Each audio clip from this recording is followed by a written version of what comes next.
Well, first of all, let me thank Pastor Marty Dennis. We appreciate the hospitality today, the High Street Church of the Nazarene. Let me just say to your congregation, you all are doing the Lord's work, and we appreciate it very, very much. There's been a great deal of concern in Springfield in regard to the driving issue, particularly driving among Haitians. This is, I think, a very understandable problem. I've spent some time, my wife Fran and I have spent some time in Haiti. Some of the people who are here are driving probably for the first time. Certainly not everyone in Haiti drives at all. And also the laws and the norms of Haiti are just fundamentally different as far as driving than they are here. So these problems are understandable, but they're also very, very real. And so we have done a number of things working with the local community to help with drivers training. Our challenge also is exacerbated, frankly, by the Ohio law. The Ohio law says that if you're 18 years of age, you don't have to take any driver's training. I'm just going to say once again, I'm going to be addressing this to the state legislature, that law needs to change. Whatever age you are, if you're getting your license for the first time, you need to take driver's training. And to say that once you turn 18, you don't have to take any training just does not frankly, make any sense at all. We reached out to our friends, Dom and Terry Tiberi, to ask them for help. Some time ago, they created Maria's foundation, Maria Tiberi's foundation, in honor of their late daughter.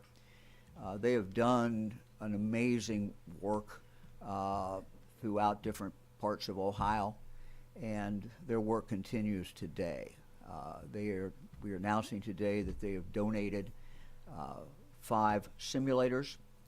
And so, Dom, thank you. We're very, very grateful for you and Terry for doing this. We appreciate it very, very much. We also want to thank the manufacturer of the company, Virtual Driver Interactive. Van Burns is here, and we thank you for that very, very much. They are also donating 5. So that is a total of an additional 10, and these will be focused right here in Springfield. There's also an additional 2 originally were donated, so we have 12 at this point. Let me talk about the goal of these simulators. They are a part of driver's training, not the entire thing, but they play a part. The goal of these donated simulators is to enhance conventional driver training by allowing drivers to experience potential dangers behind the wheel without being behind the wheel, without putting themselves or others at risk. The simulators are equipped with custom software that teaches skills essential to safe driving. Students are trained on topics including dangerous speeding, distracted driving, following too closely, overcorrecting, etc. The training allows students to gain virtual driving training experience while familiarizing themselves with driving concepts, road signs, lane markings, and more in a safe environment. Often inexperienced drivers do not use these safe driving techniques, and those techniques are significantly more difficult when drivers are texting or otherwise distracted, as we all know. The 10 new simulators will be installed at 6 different locations here in Springfield. First of all, right here, High Street Church of the Nazarene. Second is the Clark County Department of Job and Family Services. Third is the Clark State College. 4 is Springfield Clark Career Technology Center. 5 is the First Haitian Evangelical Church of Springfield. And finally, Life in Christ Community Church. We want to thank all of the hosts for hosting these and doing their part in this. Each site with a simulator will have a translator, as well as an instructor who has been trained to guide students through the simulation program. Our Ohio Traffic Safety Office will train an instructor for each site, and each site will then be responsible for training students. These 10 new simulators are in addition to 2 other simulators that the Maria Tiberi Foundation and Maria's Message donated last year. Total of 12 driving simulators for use by those learning to drive in Springfield and in Clark County. These will be available for everybody. This is not just Haitians, not just other immigrants. This could be used for anybody. The simulators are the latest in a collection of efforts to improve motor vehicle safety in Springfield. Let me mention a couple of the other ones. Ohio Bureau of Motor Vehicles Driver's Manual has now been translated into Creole. The manual is a study guide for those needing an Ohio driver's license, and it provides guidance on motor vehicle laws in the state of Ohio. Furthermore, the Ohio Traffic Safety Office has been working with Springfield community leaders for more than a year to help educate immigrant drivers in the area who may not fully understand the rules of the road. They develop an English language learners traffic safety education program to help remove barriers for these drivers. Let me now introduce my friend, Dom Tiberi. And again, Dom, thank you very, very much for these efforts. I'll get my papers out of your way so you can stand up here. Thanks, Dom. Thank you. I would like to thank Governor DeWine for his leadership, allowing us to be here today. And I want to thank my friend Van Burns, who came up from Atlanta to this weather. She's with Virtual Driver Interactive, and we have done a lot of business together over the last 10 years. I want to thank my 10 TV family, Angela Pace, my fellow workers that are here today with me, and our President General Manager, Rick Regala, for all they do when it comes to our efforts through Maria's Message to keep our roadways safe. And I want to thank my beautiful wife, Terry, for being here. She always has my back. My wife, Terry, and I started the Maria Tiberi Foundation 11 years ago when we lost our daughter, Maria, in a distracted driving crash. It became our mission to save lives. We created the Maria Tiberi Foundation out of love. We're all about changing the culture. We hear the governor talk about that, and I am 100% with him. We need to change the culture. And that means we need to do a better job of educating people. We are thrilled to be able to place, as the governor said, 12 simulators here in Springfield. The people that train on these simulators, I promise you, will be better drivers. They will be able to learn the rules of the road in a safe environment. You know, being a sports guy for 43 years, I think about Coach Woody Hayes and his message of paying forward. That is what we're doing here today. I am Buckeye born, and I love the Buckeye State. I want my state to be an example for the rest of the nation when it comes to safe roadways. To date, the Maria Tiberi Foundation, originally, we bought nearly around 50 simulators. We placed them all over the state of Ohio, primarily with police departments.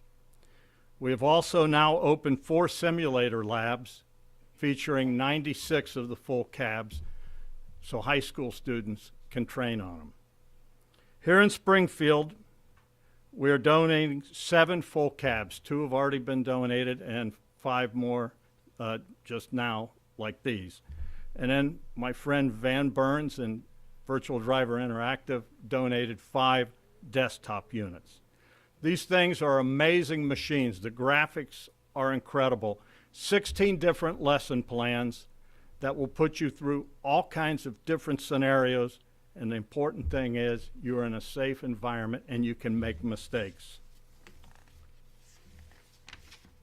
Again, we're honored to be here. We are thrilled that we can help. And as I said in the beginning, Maria's message and the Maria Tiberi Foundation is a message of love. And we are thrilled that we are bringing the love now to Springfield. Thank you, Governor. Thanks, Dom.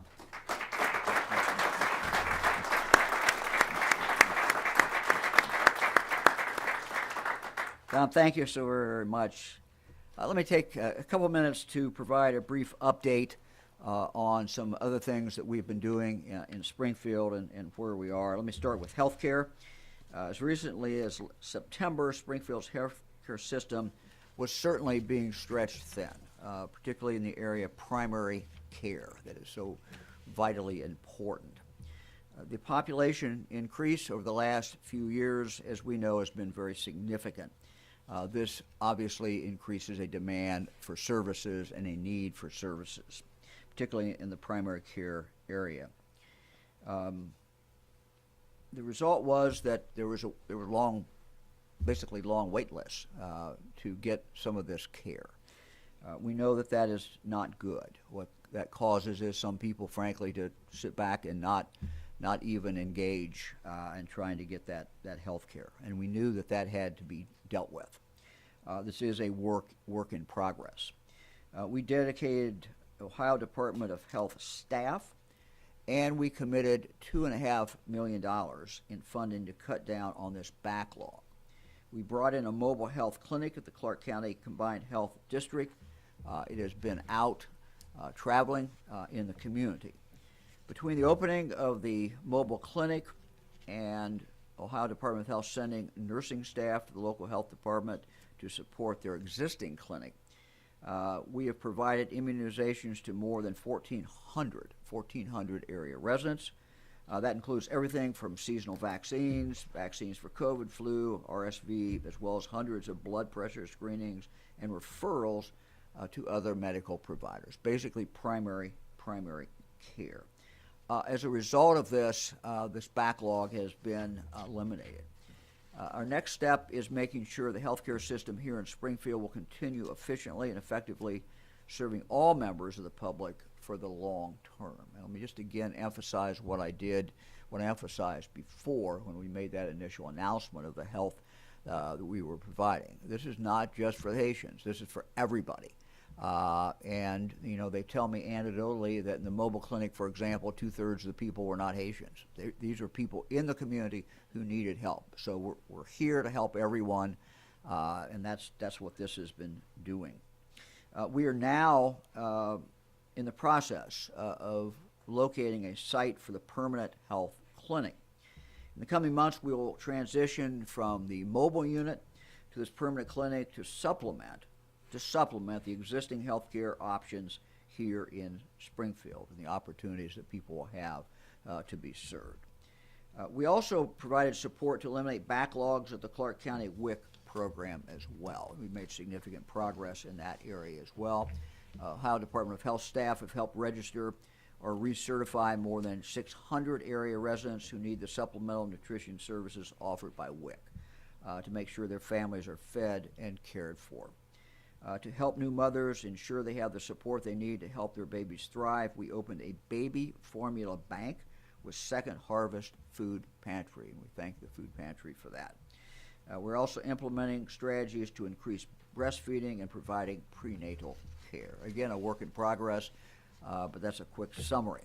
Also, the Ohio Department of Health's Children Vision Team has worked with the county health department and local schools to provide vision screenings for more than 7,600 students. We're now developing a strategy to secure eyeglasses for every child who needs these eyeglasses. Speaking of schools, you'll recall that we pledged $1.3 million to Springfield City School District to help mitigate educational strains caused by this rapid increase in student population. Again, let me thank the teachers at the schools, the Springfield City Schools, the administrators, and everyone for their work in this area. This funding that we have provided is currently being used to support translation, technologies, interpreters, mental health services, and other enhancements to essential learning programs. With the objective is to create a more productive learning environment for all students in the schools. Springfield City Schools also worked with the Ohio Department of Higher Education to provide English as a second language, or ESL, course opportunities to K through 12 students. Higher Ed awarded an additional $93,000 to provide ESL classes for 90 students in the district. Finally, and to help increase access to ESL courses for college students and other community members, the Ohio Department of Higher Education tripled funding to Clark State from the prior competitive award cycles, which was going from $160,000 to $450,000. In closing, let me again thank Virtual Driver Interactive and Maria Tiberi Foundation for their generous donation that will improve public safety right here in Springfield, Ohio. Our commitment to easing the impact of the population influx in Springfield continues. We're thankful that we've had this additional help today. But again, this is a work in progress, and I will periodically come back and report where we are. Happy to take any questions at this point. Yeah, Governor DeWine, talk to me about the efforts to make sure the immigrant community knows about these simulators, knows how to get into the simulators, how to sign up for the classes. Talk to me about the Yeah. outreach portion of this. Yeah, let me get Andy up here. Andy, you want to take the question? Very good question. It's always a question, how do people know? How do they know where to go? So I'm Andy Wilson. I'm the director of the Ohio Department of Public Safety. We were very strategic in where we place these simulators, working with the community. So we've been working with members of leaders in the Haitian community, and then we've been working with various organizations who are working with our Haitian friends here. So let me give you the example of this church. So this church on Tuesdays and Thursdays runs a program called FESTA. It's English as a Second Language program. Their goal is to have about 80 families in here, Haitian families, every Tuesday and Thursday. Last time I was here, I think they had 60 folks in here doing the English as a second language. So we know that those folks are coming in here on a steady stream. So we worked with the church and we set up the simulator here. In addition to that, one of the members of the church who is very active here is a staff lieutenant with the Highway Patrol. So he's got the driving instructor. So he's going to help coordinate that program for our folks. So we were very strategic. So a couple other examples. Job and Family Services. Job and Family Services runs the job training program for folks who are getting benefits. Some of those folks don't have licenses. Job and Family Services is interested in making this driver's training through the simulator part of that job training for folks who are getting benefits. So, we are looking at where we could put these with respect to where we know there's a high number of Haitians or people who just need job training. Let's come back to the church. The church has youth group programs where kids who are 15 years old, they're 15-year-old potential drivers could do these simulators as part of their youth group. So it's not solely a Haitian driver training. It's available for anybody to make our streets safer. Who else? Governor, the president-elect has talked about rolling back TPS protections that would cover many of the migrants that would benefit from these simulators and things. First and foremost, I want to know what your response is to that vow, and what message do you have to the Haitians who are worried about that status? Well, my position has not changed. I made it very clear a month ago that I thought that would be a mistake.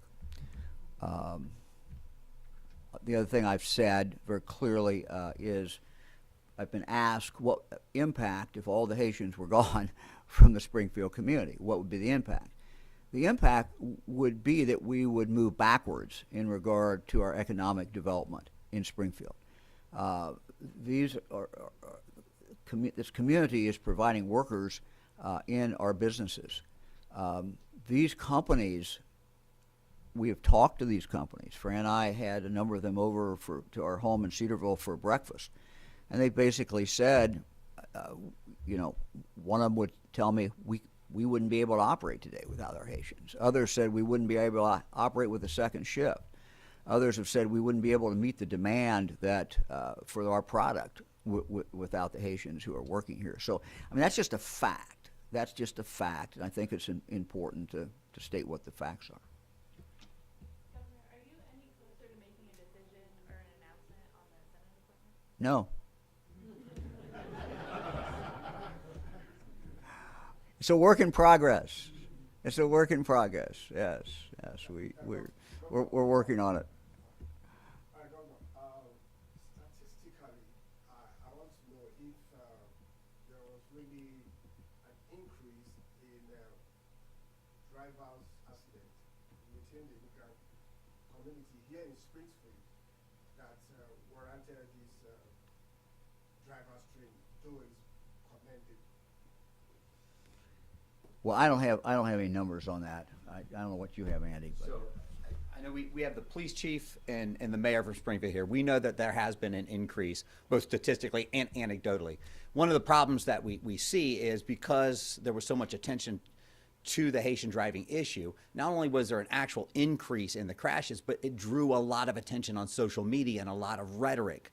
So this is part of the effort to not only make our streets safer, but then to actually drive down some of the rhetoric that's associated with those crashes. To follow up with the simulators, if someone goes through it, how do you know they go through it positively and not that just they went through everything and, oh, I can get my license now, Yeah, versus I got passed for it? Look, as I said at the beginning, these simulators are a tool. They are not the entire universe. What these simulators will be used, they'll become a part of driver's training. Keep in mind, again, we're dealing with a law today that says anybody can walk in and pass a test. If they're 18, they don't have to have 1 second of any driver's training. It's absurd. So we deal with it as the way it is today, at least. And the simulators are a tool to enable driver's training to be more enhanced. You can. So one of the things you have going on right now, you have a Haitian who comes here and doesn't really know who to work with. They may work with a friend who's really not a good driver, another Haitian who maybe isn't a good driver, and they aren't getting the quality of training that they need before getting out on the streets. They may get out on the streets and drive and create danger to everybody else who's out there. Part of this program is we actually have people who are trained to teach people to drive. So this, you don't do this and automatically go in and get your license. This is part of just making you safer by having driver mentors and people who actually know a little bit about teaching people how to drive in a scenario where they're not going to run up on a curb or hit a pole or hit somebody else before we actually put our Haitian friends behind a wheel on the streets. I know some of these simulators are in place. When will all of them be ready to go with the infrastructure for people to start signing up and taking these courses? So they're all in place right now. We're doing some training tomorrow for the instructors, and I think we'll be ready to go as early as Monday. Hi, Governor. I'm a pastor here in this area. Since you mentioned about the Haitian not leaving, my name is Fontaine. Sorry. So what do you have in mind as far as we have a lot of the Haitians who are really leaving? They're afraid of because of the rhetoric, what they say in the media. Is there any assurance that you can give them that, if they're legal, nobody's gonna just grab them and deport them? Because they are legal. Some of them, they're waiting for December to Right. go over. So look, my suggestion always is to anyone, they have the opportunity here in Springfield to talk to an immigration lawyer. This is a specialty area. A regular lawyer, quite candidly, doesn't really understand it. So talking to an immigration expert is what they should do. There's really no reason for them to leave Springfield. The issue is their status. If that status changes, it changes no matter whether they're in Springfield or whether they're in New Mexico. It doesn't matter. So there's really logically no reason for them to leave. My suggestion simply to them is to stay focused on what they do, provide for their family, go to work. If they're thinking about driving, make sure they take this driver's course, and that would be my suggestion. But I thank you for coming up, come up with this stimulator for them. Because I grew up in Florida, and Florida has some of these, they have some of these driving training. So by bringing this up, I think it would save life. It would also decrease the accident that's taking place safety, not on the particular people, because the accident taking place here like every day. Yeah. Like, I think the people need to focus, because they drive too fast. That's one of the biggest problems here. They're driving so fast, they're going right there, and then they're driving like 70 miles per hour. Well, right, and it's not just Haitians that are doing it. So, I mean, again, these are all going to be available to anybody. I mean, this is not just targeted to one population.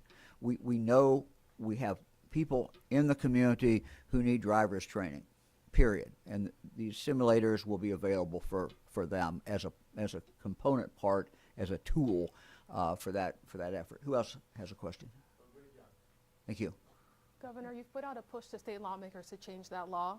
How confident do you feel that they'll get that done? Yeah, we're going to be talking to the legislature about this. It just doesn't make any sense. One of the things we're seeing is a number of our young people, frankly, don't get their driver's license when they're 15 and a half or 16. They wait. They wait till they're 18, and then they don't have to take driver's training. If you look at the statistics, the highest mortality rate, fatal accident rate is among 18 and 19-year-olds. That's what it is. Will you follow through from the simulator to go get your driver's license? I mean, I understand the simulator is a tool, but will the church take people so they can go and take tests? Yeah, I don't know about that. I don't know who's going to do that. So as part of the driver mentor training that we've been doing, part of that is the steps necessary to get the driver's license. We are hoping that the churches or the agencies where we put this, especially the churches, will develop as part of their training program the next steps. So we actually put on a driver mentor training program maybe a month ago that took people through, okay, now when you're going to take people out on the streets, or you're going to take them to the parking lot and do maneuverability. But ultimately, it's going to be on the churches or the people who are doing these driving training programs to implement that next step. So they'll make the follow through to get their license. Yes, we hope they do. And again, look, I mean, we're standing up here, we're talking about, these simulators. None of this can happen without other volunteers. Church of Nazarene right here is hosting this. They're doing many other things. That's kind of a story that seems to me is important to tell. And that is that this community has come together, and through its churches, through other organizations, to help everybody. This is a community that says, look, we need to help in regard to driving. We need to help in regard to other areas. So I just think, people in Springfield should be very proud of what is happening here in Springfield. Anybody else? So we are going to have opportunity for y'all to look at the simulator. Eric is going to come up here because he's stronger than anybody here, and he's going to move this and get this out of the way. Dom, you and Terry, you want to come up and stand by this thing?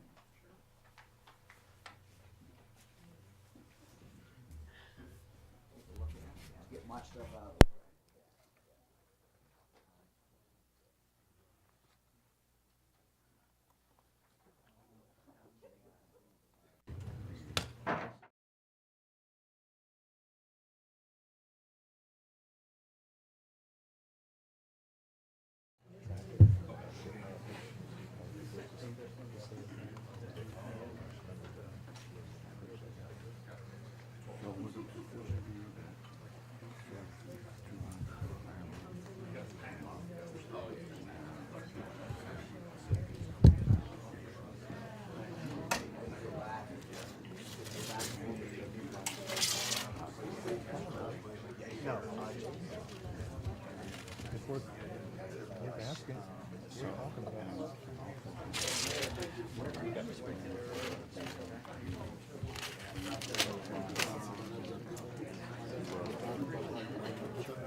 You would think?